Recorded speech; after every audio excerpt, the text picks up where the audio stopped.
Prepaid meter নিয়ে নতুন নির্দেশনা বিদ্যুৎ বিভাগের। মোংলা ও আনোয়ারায় চীনা অর্থনৈতিক অঞ্চল গড়ে তুলতে বেইজিংয়ে চুক্তি সই। সরকারি চাকরিজীবীদের বেতন বাড়লেও কমতে পারে বিভিন্ন ভাতা। ঝিনাইদহের আলোচিত মুকুল মল্লিক হত্যা মামলায় ৩ আসামির যাবজ্জীবন কারাদণ্ড। জোড়া ভূমিকম্পে কাঁপল ভেনেজুয়েলা, জাপান, যুক্তরাষ্ট্র সবচেয়ে ক্ষতিগ্রস্ত ভেনেজুয়েলা। বিশ্বকাপে ব্রাজিলের রেকর্ড ভাঙার সুযোগ জার্মানির সামনে। দর্শক, আমাদের রাতের আয়োজনে আপনাদের সাথে আছি আমি স্বপ্না দেবনাথ। শুনছিলেন প্রধান শিরোনাম। এছাড়া রয়েছে অন্যান্য বিভিন্ন গুরুত্বপূর্ণ খবর। বিস্তারিততে যাওয়ার আগে আপডেট খবর পেতে গ্রামের কাগজের ইউটিউব চ্যানেল সাবস্ক্রাইব এবং ফেসবুক পেজ ফলো করে রাখুন। বিদ্যুতের নতুন মূল্যহার জুন মাসের শুরু থেকে কার্যকর হওয়ায় প্রিপেইড মিটারের গ্রাহকদের মিটার আপডেট করার নির্দেশ দিয়েছে বিদ্যুৎ বিভাগ। এজন্য গ্রাহকদের 200 বা তার বেশি ইউনিটের টোকেন ব্যবহার করে মিটার আপডেট করতে বলা হয়েছে। আজ বিদ্যুৎ বিভাগের এক সংবাদ বিজ্ঞপ্তিতে এই তথ্য জানানো হয়। বিজ্ঞপ্তিতে বলা হয়, সংশ্লিষ্ট বিদ্যুৎ বিতরণকারী প্রতিষ্ঠানের ওয়েবসাইটে দেওয়ার নির্দেশনা অনুসরণ করে গ্রাহকরা সহজেই তাদের প্রিপেইড মিটার আপডেট করতে পারবেন।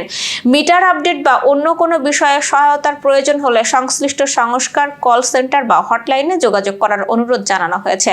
বিদ্যুৎ বিভাগের কেন্দ্রীয় সেবা নম্বর 16999 ছাড়াও বিভিন্ন বিতরণকারী সংস্থার হটলাইন নম্বরগুলো হলো বাংলাদেশ বিদ্যুৎ উন্নয়ন বোর্ড BPDB 16200, বাংলাদেশ পল্লী বিদ্যুতায়ন board REB 16899, Dhaka power distribution company DPDC 16116, Dhaka electric supply company DESCO 16120, northern electricity supplier company NESCO 16603, west zone power distribution company Ozopadico 16117। বিদ্যুৎ বিভাগ জানিয়েছে, নতুন ট্যারিফ কার্যকরের ফলে প্রিপেইড মিটারের তথ্য হালনাগাদ নিশ্চিত করতে গ্রাহকদের দ্রুত মিটার আপডেট করার প্রয়োজন রয়েছে। এতে ভবিষ্যতে বিদ্যুৎ ব্যবহার ও বিল সংক্রান্ত কোনো জটিলতা এড়ানো সম্ভব হবে।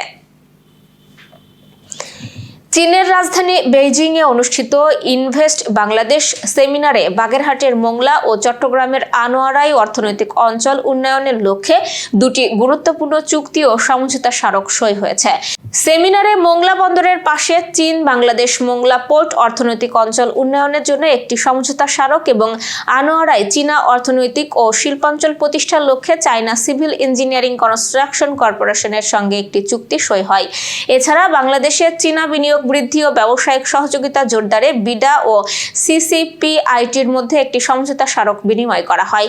অনুষ্ঠানে প্রধান অতিথি হিসেবে উপস্থিত ছিলেন প্রধানমন্ত্রী তারেক রহমান। তিনি বলেন, বাংলাদেশ এখন বিনিয়োগের জন্য উন্মুক্ত, ভবিষ্যতের জন্য প্রস্তুত এবং চীনের সঙ্গে অর্থনৈতিক সহযোগিতা আরও সম্প্রসারণে আগ্রহী। তিনি চীনা প্রতিষ্ঠানগুলোকে বাংলাদেশে তাদের উৎপাদন ও বিনিয়োগ কার্যক্রম সম্প্রসারণের আহ্বান জানান। সেমিনারে আরও জানানো হয়, কেরানীগঞ্জ অর্থনৈতিক অঞ্চলে হান্ডা ইন্ডাস্ট্রিজ $220 মিলিয়ন বিনিয়োগের নতুন কারখানা স্থাপন করবে, যা প্রায় 13,000 মানুষের কর্মসংস্থান সৃষ্টি করবে বলে আশা করা হচ্ছে। সরকারি চাকরিজীবীদের জন্য নবম জাতীয় পে স্কেল বাস্তবায়নের প্রস্তুতি শেষ পর্যায়ে। নতুন কাঠামোয় মূল বেতন উল্লেখযোগ্য হারে বাড়ানোর পরিকল্পনা থাকলেও সরকারি ব্যয় নিয়ন্ত্রণে বিভিন্ন ভাতা কমানো বা পুনর্মূল্যায়নের আলোচনা চলছে বলে কালের কণ্ঠের এক সংবাদে জানানো হয়েছে। সচিব কমিটির সাম্প্রতিক বৈঠকে বাড়ি ভাড়া, চিকিৎসা, শিক্ষা সহায়তা ও যাতায়াত ভাতার হার বা সর্বোচ্চ সীমা নির্ধারণের বিষয়টি গুরুত্ব পায়। এছাড়া কার্যকারিতা কমে যাওয়ায় কিছু ভাতা বাতিলের প্রস্তাবও আলোচনায় এসেছে। অর্থ বিভাগের কর্মকর্তারা বলছেন, বেতন বৃদ্ধি কার্যকর হলে সরকারি ব্যয় ব্যাপক বাড়বে, তাই ভাতাগুলো যৌক্তিক পর্যায়ে রাখতে প্রয়োজনীয় সংস্কারের চিন্তা করছে সরকার। এবার যশোর সহ আঞ্চলিক সংবাদ। জাতীয় ভিটামিন A+ ক্যাম্পেইন 2026 সফলভাবে বাস্তবায়নের লক্ষ্যে যশোরের ঝিকরগাছা ও বাগেরহাটের মোংলায় পৃথক অবহিতকরণ ও পরিকল্পনা সভা অনুষ্ঠিত হয়েছে। সভাগুলোতে উপজেলা প্রশাসন, স্বাস্থ্য বিভাগ, জনপ্রতিনিধি, সাংবাদিক ও বিভিন্ন শ্রেণী পেশার প্রতিনিধিরা অংশ নেন। বক্তারা বলেন, 6 থেকে 59 মাস বয়সী শিশুদের ভিটামিন A ক্যাপসুল খাওয়ানোর মাধ্যমে রোগ প্রতিরোধ ক্ষমতা বৃদ্ধি, দৃষ্টিশক্তি সুরক্ষা এবং অপুষ্টি প্রতিরোধ গুরুত্বপূর্ণ ভূমিকা রাখা সম্ভব। ঝিকরগাছার ইউনো সাফফা তারা সাইদ এবং মোংলার ইওনো শারমিন আক্তার সুমি অভিভাবকদের সচেতন হওয়ার আহ্বান জানিয়ে বলেন, নির্ধারিত বয়সী কোনো শিশু যেন এই কর্মসূচি থেকে বাদ না পড়ে তা নিশ্চিত করতে সবাইকে সমন্বিতভাবে কাজ করতে হবে। স্বাস্থ্য বিভাগ জানিয়েছে, ক্যাম্পেইন সফল করতে কেন্দ্র প্রস্তুতকরণ, স্বাস্থ্যকর্মীদের প্রশিক্ষণ এবং জনসচেতনতামূলক কার্যক্রম ইতোমধ্যেই শুরু হয়েছে। ঝিনাইদহের হরিণাকুণ্ডুর আলোচিত মুকুল মল্লিক হত্যা মামলায় 3 আসামিকে যাবজ্জীবন কারাদণ্ড দিয়েছেন আদালত।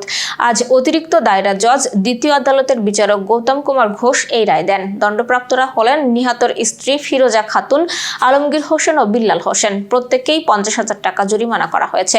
অপর 2 আসামি ফারুক হোসেন ও মাসুদ রানা খালাস পেয়েছেন। 2017 সালে নিখোঁজ হওয়ার 1 সপ্তাহ পর মুকুল মল্লিকের মরদেহ উদ্ধার করে পুলিশ। দীর্ঘ বিচারিক প্রক্রিয়া শেষে আদালত এই রায় ঘোষণা করেন। ঝিনাইদহের মহেশপুরে 2025-26 অর্থ বছরের বার্ষিক উন্নয়ন কর্মসূচির আওতায় উপকারভোগীদের মাঝে বিভিন্ন উপকরণ বিতরণ করা হয়েছে। আজ উপজেলা অডিটোরিয়ামে আয়োজিত অনুষ্ঠানে হুইল চেয়ার, বাইসাইকেল, সেলাই মেশিন, স্প্রে মেশিন, আলমারি, হাসপাতালের জন্য আইপিএস এবং বিভিন্ন শিক্ষা প্রতিষ্ঠানের জন্য ফুটবল বিতরণ করা হয়। অনুষ্ঠানে প্রধান অতিথি ছিলেন ঝিনাইদহ 3 আসনের সংসদ সদস্য অধ্যাপক মতিয়ার রহমান। তিনি বলেন, দলমত নির্বিশেষে প্রকৃত উপকারভোগীদের নির্বাচন করা হয়েছে এবং সকল উন্নয়ন কর্মকাণ্ড জনগণের কল্যাণে পরিচালিত হবে।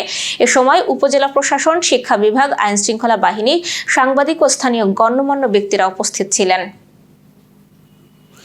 যশোরের অভয়নগরে বেওয়ারিশ কুকুরের উপদ্রব ও কামড়ের ঘটনা বৃদ্ধি পাওয়ায় জননিরাপত্তা নিশ্চিত করতে প্রশাসনের হস্তক্ষেপ চেয়ে আবেদন করেছে অভয়নগর নাগরিক পরিষদ।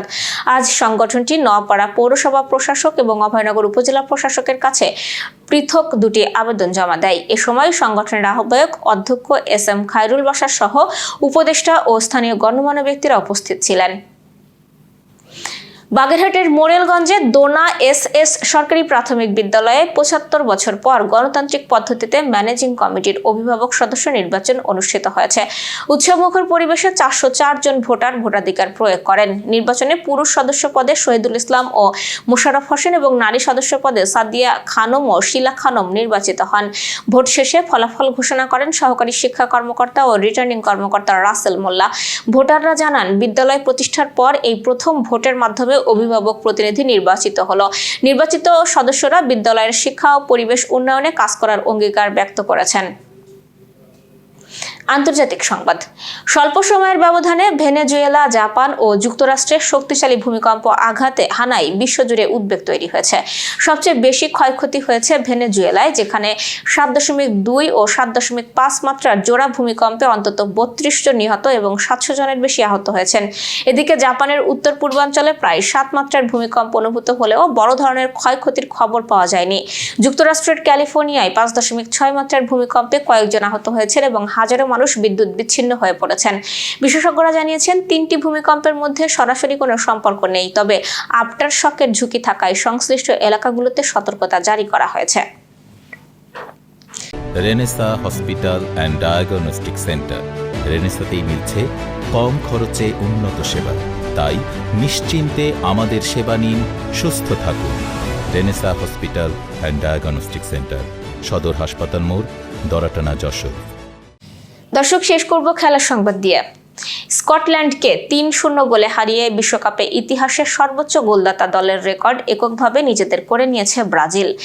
সেলেসাউদের গোল সংখ্যা এখন 244 আর জার্মানির 241। তবে এই শীর্ষস্থান বেশিক্ষণ নাও থাকতে পারে। আজ রাত 2টায় ইকুয়েডরের বিপক্ষে মাঠে নামছে জার্মানি। 3 গোল করতে পারলেই ব্রাজিলকে ছুঁয়ে ফেলবে, আর 4 গোল করলে বিশ্বকাপের সর্বোচ্চ গোলদাতা দলের সিংহাসন দখল করবে জার্মানরা। এদিকে গোল্ডেন বুটের দৌড়ে 5 গোল নিয়ে শীর্ষে রয়েছেন লিওনেল মেসি। 4 গোল করে তার পেছনে আছেন কিলিয়ান এমবাপ্পে, আর্লিং হাল্যান্ড ও ভিনিসিয়াস জুনিয়র। দর্শক, এই ছিল আজকে রাতের আয়োজন। এরপর সকালের খবর দেখার আমন্ত্রণ জানাচ্ছি। বিদ্যুৎ ব্যবহারে সাশ্রয়ী হন এবং সেই সাথে সচেতন হন পানির অপচয় রোধে এবং হাম ও মশাবাহিত রোগ সম্পর্কে। শুভরাত্রি।